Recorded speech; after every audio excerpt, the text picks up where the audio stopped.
안녕하세요. 정치불판입니다. 오늘도 불판 위가 꽤 뜨겁네요. 이번엔 검찰 권력과 징계체계의 균형이라는 굵직한 화두를 살펴보겠습니다. 첫 번째 사건 개요. 정청래 의원이 최근 국회에서 검사도 파면될 수 있게 하자는 내용의 징계법 개정안을 추진하겠다고 발표했습니다. 즉, 현재 검사징계법상 징계 사유 및 절차가 상대적으로 완화돼 있다는 판단 하에 더 강력한 책임 규정을 만들자는 제안인데요. 이 발언은 단순한 입법 발의 이상으로 검찰 권력 구조 자체에 대한 도전으로 볼 수 있습니다. 두 번째, 왜 지금 제안됐나? 이 제안이 나온 데에는 몇 가지 배경이 있습니다. 최근 여러 검찰 내부 사건 및 수사기소 논란으로 인해 검찰 내부 통제 장치가 약하다는 지적이 컸습니다. 특히 검사장 등 고위검사들의 정치적 중립성과 책임성이 보마 위에 올라 있다는 평가가 많습니다. 따라서 정청래 의원은 검사도 일반 공직자와 마찬가지로 책임을 져야 한다는 논리를 내세우며 징계 강화로 이어지는 제도 개편을 꾀한 것으로 보입니다. 세 번째, 우파 시각에서 본 쟁점.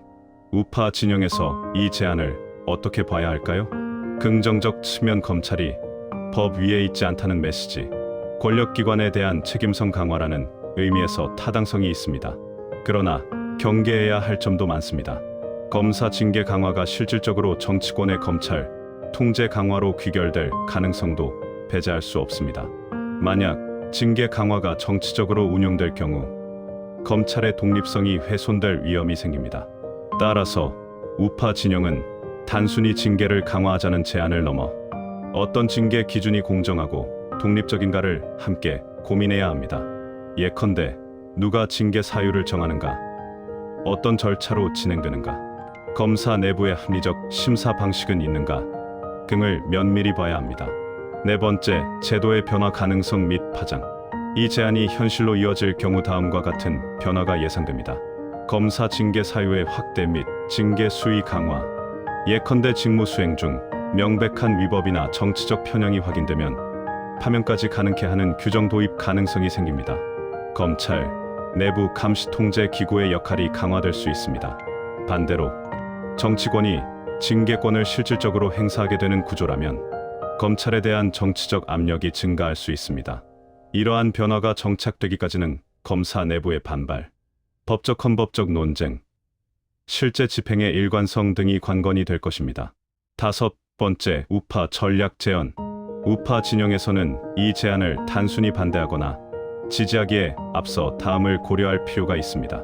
제도의 구체성, 어떤 기준으로 파면이라는 극단적 조치가 가능해지는가? 그리고 그 절차는 어떤가? 독립성, 보장 징계권이 정치권의 입맛에 맞게 남용되지 않도록 제3의 독립기구 설립 또는 강화가 필요합니다. 균형, 유지, 검찰 권력 통제와 동시에 검찰이 맡은 수사기소 기능이 정치화되지 않는 구조를 만드는 것이 중요합니다. 커뮤니케이션 이슈를 대중에게 설명할 때 검찰만의 특권이 아니라 책임도 있는 권한이라는 메시지를 명확히 해야 합니다. 오늘도 불판 위가 꽤 뜨겁네요. 여러분은 어떻게 보셨나요? 댓글로 함께 이야기 나눠요. 정치불판이었습니다. 구독과 좋아요 잊지 마시고 내일의 불판도 계속 지켜봐 주세요.